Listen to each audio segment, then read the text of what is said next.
Hello and welcome to SPMIS Academy. Today we'll analyze important newspaper articles of 24th November 2025. Please note you can download the PDF version of today's newspaper analysis by clicking the link given in the comment section. This is the list of the topics that we'll be covering from today's newspaper. The first topic is about Proposed Constitution Amendment Bill number 131. Important from our syllabus GS paper 2 Indian polity point of view. इस topic को समझने से पहले हमें briefly एक बार revise करना होगा about Punjab reorganisation act of 1966, जिसकी मदद से पंजाब स्टेट को रीऑर्गेनाइज किया गया और दो अलग अलग स्टेट्स पंजाब एंड हरियाणा बनाए गए और एक यूनियन टेरिटरी चंडीगढ़ बनाया गया। देखिए, पंजाब 1966 से पहले ऐसा दिखता था, तो it was a unified one, जहाँ पे कई सारे पंजाबी स्पीकिंग लोगों के साथ साथ हिंदी स्पीकिंग लोग भी रहते थे। फिर डिमांड उठने लगी कि जो हिंदी स्पीकिंग एरिया है उसको एक अलग स्टेट बनाया जाए, और उस डिमांड को पूरा करते हुए Punjab was restructured as per this Punjab reorganisation act of 1966, जिसमें हिंदी स्पीकिंग एरिया को बना दिया गया हरियाणा, और जो रिमेनिंग एरियाज थे जहाँ पे पंजाबी स्पीकिंग लोग मेजॉरिटी में रहते थे वो बन गया नया पंजाब। तो earlier this was size of Punjab, बाद में हो गया ये नया पंजाब। प्लस चंडीगढ़ जो सिटी था उसको एक यूनियन टेरिटरी बना दिया गया, and Chandigarh serves as capital of both states Punjab and Haryana. और चंडीगढ़ के जो एडमिनिस्ट्रेटर हैं वो गवर्नर ऑफ पंजाब ही होंगे, ऐसा कहा गया इस कानून में। मतलब governor of Punjab will be x officio administrator of Chandigarh. Chandigarh एक यूनियन टेरिटरी है, तो यूनियन टेरिटरी नॉर्मली तो भारत सरकार रेगुलेट करती है, मैनेज करती है, लेकिन इस केस में पंजाब का डिमांड था कि नहीं, ये जो चंडीगढ़ यूनियन टेरिटरी है ये हमारे हिसाब से चले और हमारा इसमें इसके एडमिनिस्ट्रेशन में से ज़्यादा हो। इस कारण से फैसला ये किया गया, इस एक्ट में ही कहा गया कि governor of Punjab will act as an ex officio administrator of Chandigarh.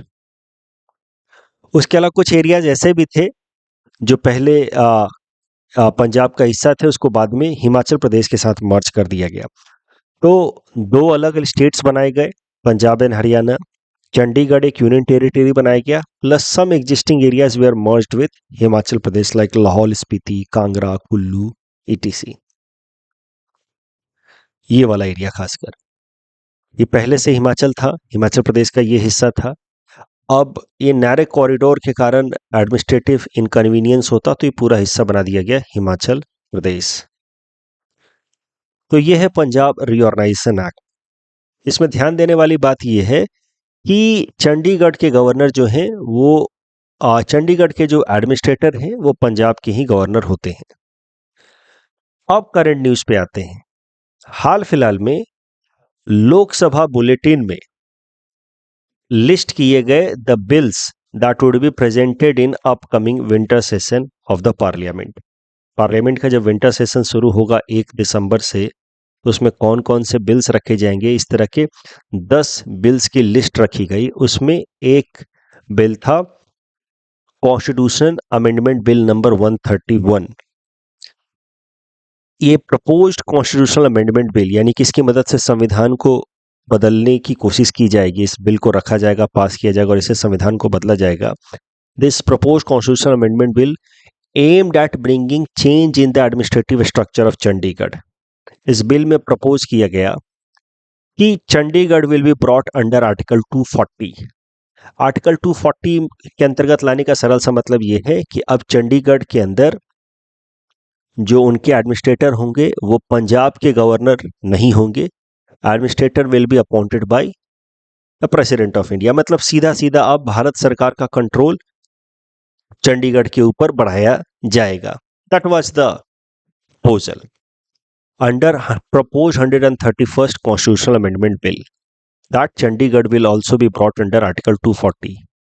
जैसे कि दिल्ली है या बाकी यूनियन टेरिटरी है, वैसे ही चंडीगढ़ का स्टेटस होगा। बट इसको लेकर के फिर मेनली पंजाब में प्रोटेस्ट होने लगा, हरियाणा में भी हुआ लेकिन मेनली पंजाब में, क्योंकि पंजाब को ऐसा लगता है कि चंडीगढ़ उनका हिस्सा है, पंजाबी स्पीकिंग लोगों को उनको बिलोंग करता है। और कहीं ना कहीं जब governor of Punjab is having administrative control over Chandigarh, तो इस तरीके से पंजाब का से ओवर चंडीगढ़ बना हुआ है। लेकिन अगर पंजाब के गवर्नर को रिमूव करके या इस तरह ये provision that Punjab governor will be administrator of Chandigarh वो हटा करके दिल्ली के जैसा ही सिस्टम बना दिया जाता है चंडीगढ़ में कि the administrator will be appointed by the central government through the president of India, then the say या influence of Punjab will get reduced. इसको लेकर के खूब प्रोटेस्ट होना शुरू हुआ। वहाँ की लोकल पार्टी जो हैं, शिरोमणि अकाली दल, आम आदमी पार्टी, ये सब प्रोटेस्ट करने लगी। तो उसके बाद union home ministry has retracted its feet. उन्होंने कहा है कि नहीं नहीं, ऐसा हमारा कोई इंटेंशन नहीं है कि इस बिल को इसी विंटर सेशन में रख करके हम पास करें, and this is just a proposal and it is still under consideration. हो सकता है कि हम इस बिल को इस विंटर सेशन में ना भी रखें। सो इस टॉपिक डिस्कशन के बेसिस पे ये प्रीलिम्स प्रैक्टिस क्वेश्चन है। Please attempt this question and submit the answer in the comment section. Next topic is about Australia Canada India technology and innovation partnership, important from our syllabus GS paper 2 international relations point of view. देखिए, आपको पता है कि G20 की leaders summit चल रही है Johannesburg South Africa में। 2 दिन चली, नाउ इट इज कंक्लूडेड। तो सैटरडे और संडे ये चली, नाउ इट इज कंक्लूडेड। तो G20 के लीडर्स समिट के दौरान ही फिर भारत ने ऑस्ट्रेलिया और कनाडा के साथ मिलकर के एक नई पार्टनरशिप की शुरुआत की है, जिसका नाम रखा गया है Australia Canada India technology and innovation partnership. इस इनिशिएटिव के अंतर्गत the 3 countries will emphasise on cooperation in the areas of critical and emerging technologies and artificial intelligence. तो इन इमर्जिंग टेक्नोलॉजीज के एरियाज में, specially in artificial intelligence, the 3 countries will collaborate, cooperate. ये जो initiative लाया गया है Australia Canada India technology and innovation partnership, it is being considered strategically important for India. Bharat के लिए स्ट्रेटेजिकली इंपॉर्टेंट है। Reason being, Canada and Australia are already part of 5 eyes intelligence network. तो इस कारण से एक्सपेक्टेड है कि since Canada and Australia are part of 5 eyes intelligence network and now India is making a separate partnership with these 2 countries, Australia and Canada, तो भारत को भी कुछ कटिंग एज टेक्नोलॉजीज की एक्सेसिबिलिटी मिलेगी। तो अब एक बार थोड़ा समझ लेते हैं कि what is 5 eyes intelligence network. तो फिर से हम लोग इस टॉपिक पे आएंगे कि भारत को कैसे फायदा होगा। तो समझते हैं 5 आइज इंटेलिजेंस नेटवर्क। असल में ये 5 आइज इंटेलिजेंस नेटवर्क दुनिया के 5 डेवलप्ड देशों के बीच में आपस में एक प्लेटफॉर्म बनाई गई है। वो देश हैं US, UK, Canada, Australia and New Zealand. 1943 में पहले यूके और यूएस ने मिल करके एक एग्रीमेंट साइन किया आपस में, नाम रखा गया BRUSA agreement, Britain and USA agreement. बाद में इसका नाम बदल करके 1946 में किया गया यूके यूएसए एग्रीमेंट, जिसके अंतर्गत UK and US committed that they will be sharing intelligence and technology with each other। तो स्टार्टिंग में तो सिर्फ 2 ही देश थे, यूके एंड यूएस। बाद में कनाडा, ऑस्ट्रेलिया, न्यूजीलैंड को भी इसका हिस्सा बनाया गया। And collectively it is known as 5 eyes grouping या 5 आइज इंटेलिजेंस। 5 आइज क्यों? क्योंकि इसमें 5 देश हिस्सा है। याद रखिएगा, ओरिजिनली थे यूएस एंड यूके, बाद में कनाडा, ऑस्ट्रेलिया एंड न्यूजीलैंड को भी इसका हिस्सा बना दिया गया। कोल्ड वॉर के टाइम में ये तो मेनली बने थे कोल्ड वॉर के टाइम में, this 5 eyes intelligence group. Cold war के टाइम में इनका मेन फोकस था सोवियत यूनियन की एक्टिविटीज पे नजर रखना और सोवियत यूनियन की एक्टिविटीज से रिलेटेड इंटेलिजेंस शेयर करना। आज के टाइम में ये पूरी दुनिया पे नजर रखते हैं, दुनिया के अलग अलग देशों में क्या हो रहा है, और कभी लीगल तरीके से, कभी इनफैक्ट इलीगल तरीके से भी दुनिया के अलग अलग देशों से इंफॉर्मेशन निकालने की कोशिश करते हैं। ये कुछ इलीगल एक्टिविटीज में भी इंगेज होते हैं in order to extract information. ऐसा रिवील किया था एक एक्टिविस्ट एडवर्ड स्नोडेन ने इन 2013। एडवर्ड स्नोडेन के बारे में थोड़ा हम लोग पढ़ेंगे ड्यूरिंग आवर एथिक्स लेक्चर्स। तो मुद्दा यह है कि कोल्ड वॉर के टाइम में पहले बना ये ब्रूसा, बाद में इसमें 3 देश और ज्वाइन हो गए, बन गया ये grouping five eyes intelligence. Cold war के टाइम में इसका काम था सोवियत एक्टिविटीज में नजर रखना। आज के टाइम में दुनिया का कोई भी देश जब राइज करता है तो उस पर लोग नजर रखते हैं। मेन फोकस इनका चाइना पे रहता है, चाइना रिलेटेड ये इंफॉर्मेशन निकालते रहते हैं। अब ये five eyes intelligence UK, US, Canada, Australia, New Zealand, इसमें से कनाडा और ऑस्ट्रेलिया के साथ भारत ने एक अलग ग्रुपिंग बना दी, Australia Canada India technology and innovation partnership. That is the reason why it is being said कि चूंकि ये दोनों देश ऑलरेडी फाइव आइज इंटेलिजेंस का हिस्सा है, वहां से इनको इंटेलिजेंस मिलता रहता है, नई टेक्नोलॉजी मिलती रहती है। भारत ने इन दोनों के साथ मिलकर के अलग प्लेटफॉर्म बनाया, तो भारत को भी कुछ कटिंग एज टेक्नोलॉजी का एक्सेसिबिलिटी मिल सकता है, and that is the reason why this platform is being considered strategically important for India. इस टॉपिक के बेसिस पे प्रीलिम्स प्रैक्टिस क्वेश्चन है, please attempt this question and submit the answer in the comment section. Next topic is about initiative proposed by PM Modi at G20 platform, important from our syllabus GS paper 2 international relations point of view. तो हमारे प्रधानमंत्री नरेंद्र मोदी जी ने G20 summit that is being conducted और that has been concluded in Johannesburg South Africa, वहां पे participate किया and he proposed few initiatives. उन्होंने G20 platform पे कुछ इनिशिएटिव्स प्रपोज किए हैं कि G20 कंट्रीज को मिलकर के ये सारे फैसले लेने चाहिए। देखते हैं उन्होंने क्या क्या प्रपोज किया है। पहला, G20 open satellite data partnership. उन्होंने कहा कि हमें सैटेलाइट बेस्ड जो इंफॉर्मेशन हम एक्सट्रैक्ट करते हैं अपने अपने देशों के लिए, वो इंफॉर्मेशन हमें एक दूसरे के साथ शेयर करना चाहिए। तो support agriculture, fishing and disaster related information sharing, whatever data is extracted by the G20 countries through satellite, it must be shared. G20 critical mineral circularity initiative, तो focus on recycling of critical minerals, और उसके लिए आपस में coordination, technology sharing की जानी चाहिए।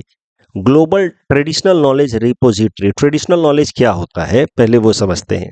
देखिए, कई सारे ऐसे इंफॉर्मेशन हैं जो कई जनरेशन से, हजारों सालों से एक से दूसरे जनरेशन में पास हो रहे हैं। जैसे नीम की एंटीबैक्टीरियल प्रॉपर्टीज होती है, टर्मरिक की जैसे मान लें एंटी इन्फ्लेमेटरी प्रॉपर्टीज होती है। ये इंफॉर्मेशन भारत के लिए कहा जाएगा ट्रेडिशनल नॉलेज है। हम कई जनरेशन से ये नॉलेज एक से दूसरे जनरेशन में कई हजारों सालों से पास होता आ रहा है। अब ट्रेडिशनल नॉलेजेस को की एक रेपोजिटरी होनी चाहिए।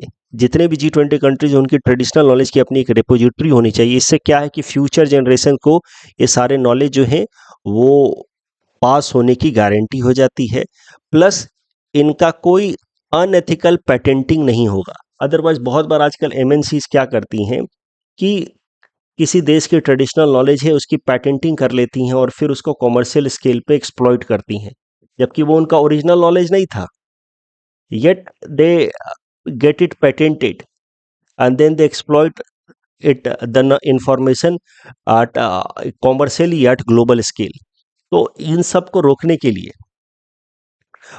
एक ट्रेडिशनल नॉलेज की रिपोजिटरी होनी चाहिए, ऐसा प्रधानमंत्री जी ने प्रपोज किया। प्लस ड्रग टेरर नेक्सस को रोकने के लिए एक G20 प्लेटफॉर्म पे इनिशिएटिव होना चाहिए। ड्रग टेरर नेक्सस इश्यू कहा जाता है नार्को टेररिज्म। ये क्या है? ये एक नया थ्रेट है, नया फिनोमिना है जो इमर्ज हो रहा है। फॉर एग्जाम्पल, पाकिस्तान टेररिस्ट को भेजना चाहता है इन इंडिया, या टेररिस्ट ऑर्गेनाइजेशंस को फंड करना चाहता है इन इंडिया, तो उसको पहले पैसे भेजने होते थे।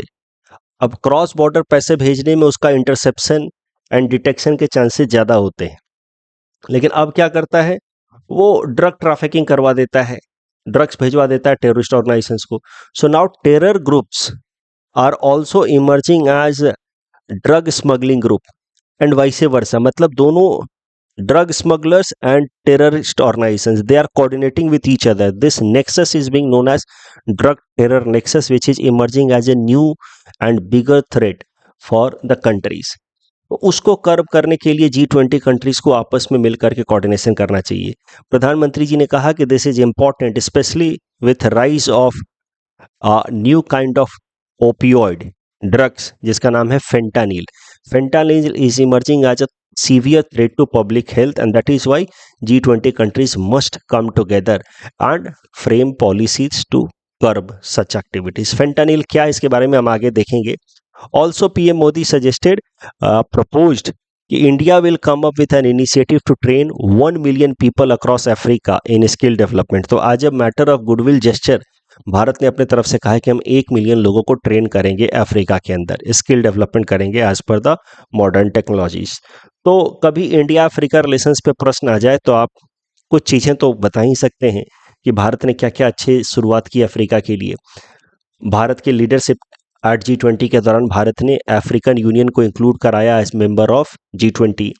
और 2025 के जोहान्सबर्ग समिट ऑफ G20 में भारत ने प्रपोज किया है, कमिट किया इनफैक्ट कि 1 million people from Africa will be given skill development. Coming back to this drug terror nexus and specially about fentanyl, उसको रोकना बहुत जरूरी है, ऐसा प्रधानमंत्री जी ने कहा. फेंटानिल का ड्रग क्रॉस बॉर्डर स्मगलिंग को रोकना बहुत जरूरी है. तो थोड़ा समझते हैं फेंटानिल है क्या. Fentanyl is a synthetic opioid, मतलब लैब में बनने वाला ये एक ड्रग्स है. पूरी तरह से सिंथेटिक है, नेचुरली नहीं बनता, बट ये काफ़ी हद तक इसका जो इफेक्ट है वो ओपीएम से मिलता जुलता है. लैब में इसको मेनली बनाया जाता है फॉर मेडिकल पर्पसेस क्योंकि ये पेन रिलीवर का काम करता है. But it also causes euphoria. Euphoria मतलब जो ड्रग्स लेने के बाद लोगों को अच्छा अच्छा फील होता है, उसी को कहा जाता है यूफोरिया. तो it creates euphoria and it is highly addictive. That is the reason why कई सारे लोग अब ये फेंटानिल, जिसका मेन इस्तेमाल होना चाहिए पेन रिलीवर के तरह इन सर्टेन सर्कमस्टांसेस, अब फेंटानिल के लोग एडिक्टेड हो रहे हैं. And over use of fentanyl can become fatal also, तो उससे डेथ भी हो सकती है. In fact, there are many countries, especially US, is facing fentanyl fentanyl का एपिडेमिक फेस कर रहा है. मेनली मेक्सिको से फेंटानिल खूब सारा क्रॉस बॉर्डर स्मगलिंग की जाती है इनटू यूएस, एंड यूएस के जो यूथ हैं they are using engaging into drug abuse, especially fentanyl related drug abuse, जिस कारण से the deaths associated with fentanyl also has increased multiple times. 6 गुना से भी ज़्यादा बढ़ चुका है fentanyl related death. So that is why fentanyl is emerging as a new serious public related threat. और उसको कर्व करने के लिए पीएम मोदी ने G20 प्लेटफॉर्म पे सजेशन किया है कि G20 countries should coordinate with each other. इस टॉपिक के बेसिस पे प्रीलिम्स प्रैक्टिस क्वेश्चन है. Please attempt this question and submit the answer in the comment section. Next topic is about conference of party number 30 of UNFCCC outcomes. तो COP 30 of United Nation framework convention of climate change conclude हो गया eight बेलेम in Brazil. उसमें क्या महत्वपूर्ण फैसले हुए उसको एक एक करके देखते हैं. Important from our syllabus GS paper 3 environment point of view. पहले ही आपको बता दूं कि देखिए, नॉर्मली कॉन्फ्रेंस ऑफ पार्टीज जब होती हैं तो उसमें बहुत सारे फैसले होते हैं विद रिस्पेक्ट टू एनवायरनमेंट, लेकिन इस बार वाला जो कॉन्फ्रेंस ऑफ पार्टी नंबर 30 था एट बेलेम इन ब्राजील, इसमें कोई बहुत ज़्यादा सिग्निफिकेंट फैसले हुए नहीं हैं. फिर भी जो भी इम्पोर्टेंट फैक्ट्स हैं with respect to our exam, उनको एक एक करके देखते हैं. So news is that the 30th conference of party of United Nation framework convention of climate change held at Belém in Brazil has now concluded and a final agreement has been given. यह final agreement has been brought. उस agreement का नाम है global Mutirao agreement. So Belem conference of party number 30 के बाद जो दुनिया के मेंबर कंट्रीज ऑफ UNFCCC ने फाइनल एग्रीमेंट लाया है उसका नाम है ग्लोबल म्यूटीराव एग्रीमेंट. इसमें दो ही मेन कमिटमेंट्स किए हैं वर्ल्ड कंट्रीज ने. पहला, to halt and reverse deforestation and to transition away from fossil fuel. तो धीरे धीरे फॉसिल फ्यूल का इस्तेमाल हम कम करेंगे और साथ ही साथ हम लोग पेड़ों को काटना, जंगलों को काटना कम करेंगे, उल्टा रिवर्स करेंगे, यानी कि फॉरेस्टेशन बढ़ाएंगे, डिफॉरेस्टेशन को रोकेंगे. साथ ही साथ इस ग्लोबल म्यूटीराव एग्रीमेंट में world countries have reaffirmed implementation of Article 9 subclause 1 of Paris Agreement. Article 9 subclause 1 of Paris Agreement simply says that developed countries have some mandatory obligation to provide climate finance to developing countries. तो ये पहले से finalise था. Conference of party number 21 जो Paris के अंदर हुई थी इन ईयर 2015, वहाँ पे पेरिस एग्रीमेंट लाया गया था। उसके अंतर्गत आर्टिकल 9.1 में कहा गया था कि डेवलप्ड कंट्रीज डेवलपिंग कंट्रीज को फाइनेंस प्रोवाइड करेंगे so that developing countries would also come up with green technologies to curb greenhouse gas emission. तो ये पहले से फाइनलाइज्ड है। इसको लेकर के फिर सबने अपना एक बार कमिटमेंट जाहिर किया कि yes we are oblige to fulfil this article 9.1। इस कारण से न्यूज में है। तो ये इस साल नहीं फाइनलाइज हुआ yet since it has been reaffirmed in this global Mutirao agreement, that is why this may be asked in the prelims exam. जैसे पिछले साल conference of party number 29 Baku में आर्टिकल 6 ऑफ पेरिस एग्रीमेंट की बात हुई थी। मुझे लगता है कि यूपीएससी ने प्रीलिम्स में आर्टिकल 6 ऑफ पेरिस एग्रीमेंट पे प्रश्न पूछा था। हो सकता है अगले साल आर्टिकल 9.1 पे पूछ ले। तो अदर एग्रीमेंट्स, ये these are the main areas of discussion. उसके अलावा there are other agreements in global Mutirao, जैसे कि technology transfer from developed to developing countries, loss and damages because of climate change will be estimated and then actions will be taken to curb them, global goal on adaptation, just energy transition, मतलब transition will be done in such a manner कि उसका economy पे negative impact ना हो। तो ये सब कुछ मोटी मोटी बातें हुई हैं, but these are not very specific जिसको लेकर के एग्जाम में सवाल बने, but these are broader agendas that have been established for negotiations at conference of party number 31 that will be held next year. इसमें जो सबसे इंपॉर्टेंट बात है वो है ट्रांजिशन अवे, जो टर्म यूज किया गया है फ्रॉम फॉसिल फ्यूल्स। ये जो दूसरा प्रोविजन है इसको लेकर के खूब बहस हुई है एट बेलेम इन ब्राजील। तो समझते हैं कि क्या बहस हुई है, क्या डिफरेंस ऑफ ओपिनियन था, मेंस में काम आ सकता है। तो फॉसिल फ्यूल्स जैसे कि पेट्रोल, डीजल, इनको लेकर के कॉन्फ्रेंस ऑफ पार्टी नंबर 30 जो अभी हुई है बेलेम में, वहां बहुत डिवीजन हुआ। It was a divisive issue. Mainly difference किस बात को लेकर का था को लेकर के था वो समझते हैं। देखिए, दुनिया के सारे देशों ने माना कि फॉसिल फ्यूल्स का इस्तेमाल धीरे धीरे हमें कम करना है, लेकिन क्या फॉसिल फ्यूल्स के इस्तेमाल को खत्म करने की कोई बाइंडिंग डेट होनी चाहिए, इसको लेकर के डिफरेंसेस हो गए।